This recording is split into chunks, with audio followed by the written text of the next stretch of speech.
Lagacharla రైతులపైన third degree, వారి చేతులు కాళ్ళు కమిలిపోయినాయి.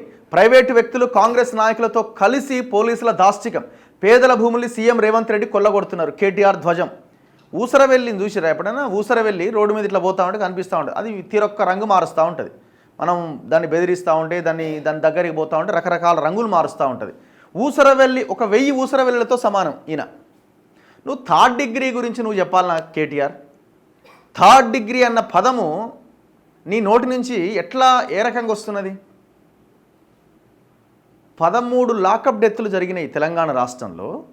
రాష్ట్రం వచ్చిన తర్వాత మీ నాయన అధికారంలోకి వచ్చిన తర్వాత నువ్వు మంత్రిగా 13 లాకప్ డెత్స్ మేము స్వయంగా వెళ్ళి ఆయా ప్రాంతాల్లో కవర్ చేసినాం.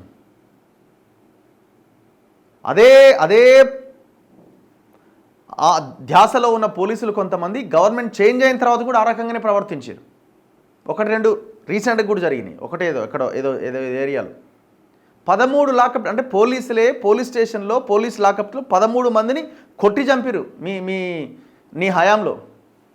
ఆడిదాకా ఎందుకు పోయినావు? నేరెళ్లలో ఏం జరిగింది? సిగ్గుందా మాట్లాడుతానికి ఏమన్నా? నేరెళ్లలో నీ ఇసుక మాఫియాని క్వశ్చన్ చేసిన పాపానికి విశ్వజిత్ కంపాటి అని ఒక ఐపీఎస్ని ఒక ఎస్పీని, వాడిని ఇంకొక సిఐని, శ్రీనివాస్ అనే సిఐని, ఆనాడు ఎస్ఐగా ఉన్నాడు వాడు, ఇద్దరు కలిసి పోలీసులందరినీ వెంట పెట్టుకొని దాదాపు 8 మంది ఎస్సీ బీసీ యువకులని సీసాలు పెట్టి రకరకాలుగా హింసించి వాళ్ళని సంసారానికి పనికి రాకుండా చేసి ఇవాళ ఒక 2 చావు బతుకుల్లో బెడ్ మీద ఉన్నారు. ఈ దుర్మార్గానికి పాల్పడ్డ నువ్వు సిగ్గు లేకుండా థర్డ్ డిగ్రీ గురించి మాట్లాడుతున్నావు.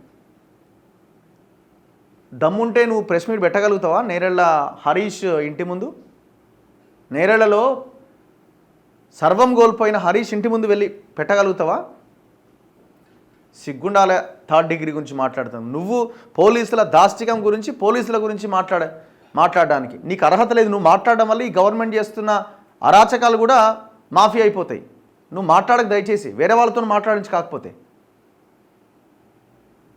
ఈ వెనక నీ పక్కనే ఉన్నాడుగా ఈయన శ్రీనివాస్ గౌడ్, సంపుతుర్రో అని ఒక 5-6 యువకులను తీసుకుపోయి విపరీతంగా కొట్టి ఆగమాగం చేసి కదా వాళ్ళ జీవితాలని. తర్వాత ఏమన్నాడని గవర్నమెంట్ మారిన తర్వాత అంతా ఉత్తదే అన్నాడు. మరి ఎవడు బాధ్యత? నువ్వు మీ ఆ పోలీస్ ఆఫీసర్ స్టీఫెన్ రవీంద్ర బాధ్యత వహిస్తారా? ఆనాడు అందరి సమయాన్ని వృధా చేసిరు కదా, మీడియా సమయాన్ని వృధా చేసిరు కదా, తుప్పుపట్టిన గనులు టేబుల్ల మీద పెట్టి ఇగో దీటితోని కాల్చబోయిరని చెప్పారు కదా.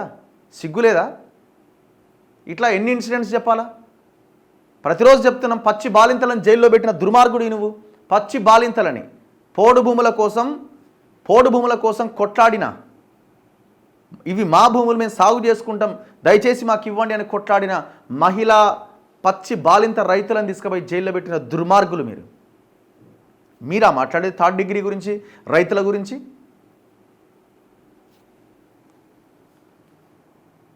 కష్టపడి సాధించుకున్న తెలంగాణలో పేదల భూములను సీఎం రేవంత్ రెడ్డి రాబందులా కొల్లగొడుతున్నారని బీఆర్ఎస్ వర్కింగ్ ప్రెసిడెంట్ కేటీఆర్ ఆరోపించారు. కేటీఆర్ మాట్లాడిన మాటలని నేను తప్పుపట్టట్లే. ఎస్, ఈ గవర్నమెంట్లో కూడా కొంతమంది రాబందుల్లాగా ప్రజల భూములని చెరబడుతున్నారు. స్టిల్ ఈ క్షణానికి కూడా 4th సిటీ పేరుతో జరుగుతున్న దందా అదే. చాలామంది మంత్రులు అక్కడ భూములు కొన్నారు. వీళ్ళు దాన్ని క్వశ్చన్ చెయ్యరు. అంతా కలిసే ఉన్నారండి, దొంగలంతా కలిసే ఉన్నారు. బయటికి ఏదో ప్రెస్ మీట్లు పెట్టి హంగామా చేస్తున్నారని లోపల మొత్తం కలిసే ఉన్నారు. ఇక్కడ ఏమవుతుంది? ఇట్లాంటి దొంగలు, పెద్ద దొంగలు మాట్లాడడం వల్ల ఏమవుతుందంటే సమస్య మాఫియా అవుతున్నది, వాళ్ళకి అడ్వాంటేజ్గా మారుతున్నది అధికారంలో ఉన్న వాళ్ళకి. నువ్వేం చేసినావు గతంలో అనేసరికి వీళ్ళ దగ్గర ఆన్సర్ లేదు. అవి మనం చెప్పాల్సి వస్తున్నది కొన్ని సందర్భాల్లో.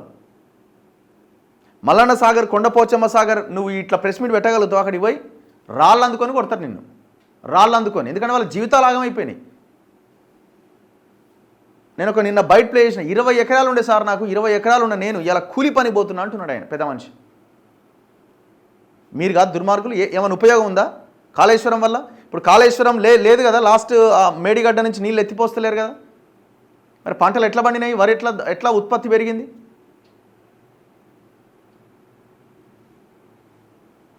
నువ్వు భూముల గురించి మాట్లాడడం ఏందా? నువ్వు భూముల గురించి మాట్లాడడం ఏంది? నేను ఒక ఎగ్జాంపుల్ నా దగ్గర పెద్ద బుక్కే ఉన్నది, నేను ప్రతిరోజు చూపిస్తున్నా. ఇది సర్వే నెంబర్ 287 9 ఈ భూములల్లో మొత్తం బ్లూ షీట్లు నాటి దాదాపు 90 ఎకరాల భూమి. నీ అరాచకం కాదు రాత్రికి రాత్రి. ఆంధ్ర వాళ్ళు ఆ హీరో వెంకటేష్ వాళ్ళ అన్న సురేష్ బాబుతో కలిసి చేసిన అరాచకం కాదు ఇది. 90 ఎకరాలు, ఎకరం 100 కోట్లు, 9,000 కోట్ల భూమి ఇది. 9,000 కోట్లు. నువ్వు అయిపోయిన నువ్వు దిగగానే పోయి మళ్ళీ రేవంత్ రెడ్డి దగ్గర కూర్చున్నారు. ఎవరు? ఆ హీరో వెంకటేష్ అండ్ సురేష్ బాబు ఇద్దరు కలిసి. దొంగలు, పేదల పాపం 300 కుటుంబాలు అక్కడ ప్లాట్స్ కొనుక్కున్న వాళ్ళంతా. ఎక్కడిది? శేరిలింగంపల్లి, గోపనపల్లి దగ్గర. ఎవరికి మాట్లాడే అర్హత ఉన్నది రాష్ట్రంలో భూముల గురించి? ఒక్కడన్నా మాట్లాడుతున్నాడా?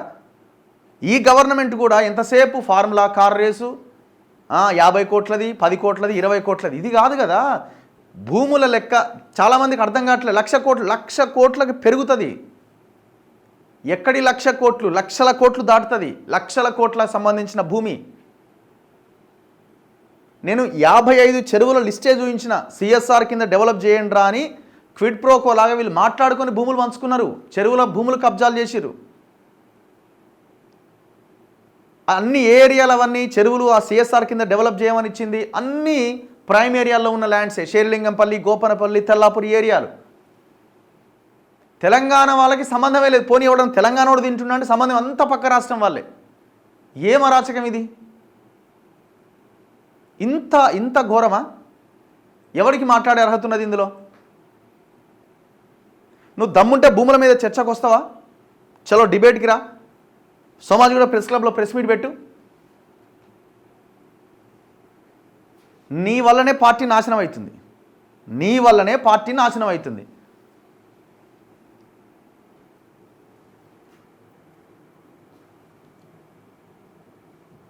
సేమ్ ఆంధ్రజ్యోతిలో కూడా ఈయన వార్త ప్రధానంగా కనిపిస్తున్నది. ఏడున్నాడు? రేవంత్తో రాబందు, సీఎం నిర్ణయాలతో ప్రజలు రోధిస్తున్నారు. కొడంగల్కు చక్రవర్తిరా తిరుపతి రెడ్డి. కలెక్టర్లు, అధికారులు మోకరిల్లుతున్నారు. లగచర్లలో కాంగ్రెస్ వాళ్ళు కూడా ఉన్నారు. గ్రామంలో లేనివారిని జైలుకు పంపారు. న్యాయ పోరాటం చేసి వారికి బెయిల్ ఇప్పిస్తాం. కొడంగల్లో మరలబడ్డట్టే తెలంగాణ అంతా. ప్రభుత్వానికి పేదోళ్ల ఉసురు కేటీఆర్. సంగారెడ్డి జైల్లో లగచర్ల వాసులకు పరామర్శ. కీలక సూత్రధారి సురేష్ కోసం ముమ్మర వేట. పట్నం నరేందర్ రెడ్డిని కస్టడీకి కోరే ఛాన్స్. విషయం ఏంటంటే ఇక్కడ ఎందుకు కేటీఆర్ ఇంత ప్రొయాక్టివ్గా అంటే ముందుకెళ్ళి హంగామా చేస్తున్నాడు? ఈయన ఏదో రైతు అన్నట్టు మెడల కండు వేసుకొని. ఈ హంగామా దేనికి అంటే ఈయనని అరెస్టు చేయాలన్న ఆలోచనలో రాష్ట్ర ప్రభుత్వం ఉన్నది. ఫస్ట్ థింగ్, ఈ అరెస్ట్ అయ్యే క్రమంలో నేను రైతుల కోసం పోరాటం చేస్తానన్ను అరెస్ట్ చేసిరని చెప్పుకోవడానికి ఈ ఇష్యూని ఇంకా ఇంకా ఇంకా ఇంకా ముందుకు తీసుకెళ్తున్నాడు. ఈయన మొసలి కన్నీరు రైతుల కోసం కాదు, తన కోసం. జైల్లోకి నేను వెళ్తే నేను దొంగని కాదు, మా చెల్లె లెక్క నేను సారా దందా చేసి లోపలికి పోలేదు అని చెప్పుకోవడానికి కేసీఆర్ అండ్ ఫ్యామిలీ వేస్తున్న ఎత్తుగడ ఇది. ఈ ఎత్తుగడని మనం పసిగట్టాల్సిన అవసరం ఉన్నది. వీళ్ళకి రైతుల మీద ప్రేమ లేదు. వీళ్ళని రైతులను కొట్టించిన వాళ్ళు, రైతులకు బేడీలేసి జైల్లో వేసిన వాళ్ళు, RRR బాధితులకి బేడీలేసి నువ్వు జైల్లేలే భూమి కోసం కొట్లాడిన వాళ్ళకి. అసలు ఏ 1%, 0.10001% అయిన రైతుల గురించి మాట్లాడే నైతిక అర్హత ఉన్నదా? రైతుల కోసం కాదు వీళ్ళ మాటలు మొత్తం, వీళ్ళ ధర్నాలు మొత్తం. ఒకవేళ అరెస్ట్ చేస్తే సానుభూతి కోసం వీళ్ళ ప్రయత్నం. నేను అడుగుతున్నా, నీకు దమ్ముంటే నీ తెలంగాణ భవన్లో ప్రెస్ మీట్ పెట్టు. ఏమని? ఫార్మా కంపెనీలు ఈ తెలంగాణలోకి రావాల్సిన అవసరం లేదు అని ప్రెస్ మీట్ పెట్టు. నిన్ను ఆ హెటిరో వాడు, అరబిందో వాడు, ఆ దివీస్ వాడు వంగబెట్టి గుద్దకపోతాడు. అన్ని పార్టీల వాళ్ళని అడుగుతున్నా నేను. కాంగ్రెస్ వాళ్ళు కాంగ్రెస్ నీ గాంధీ భవన్లో ప్రెస్ మీట్ పెట్టండి దమ్ముంటే. బీజేపీ వాళ్ళు మీ బీజేపీ ఆఫీసులో ప్రెస్ మీట్ పెట్టండి దమ్ముంటే. అన్ని పార్టీలని కాపాడుతున్నది ఫార్మా కంపెనీలే. అందరికీ ప్రేమే ఉన్నది ఫార్మా కంపెనీలతో, ఫార్మా కంపెనీల మీద. వీళ్ళ చెప్పేది? ఈ ట్రాప్లో మనం అసలే పడకూడదు. వీళ్ళకి రైతుల మీద ప్రేమ లేదు. వీళ్ళు కేవలం ఒకవేళ అరెస్ట్ అయితే రైతుల కోసం కొట్లాడితే అరెస్ట్ అయినమన్న ఒక సానుభూతిని తెచ్చుకోవడానికి వీళ్ళు ప్రయత్నం చేస్తున్నారు.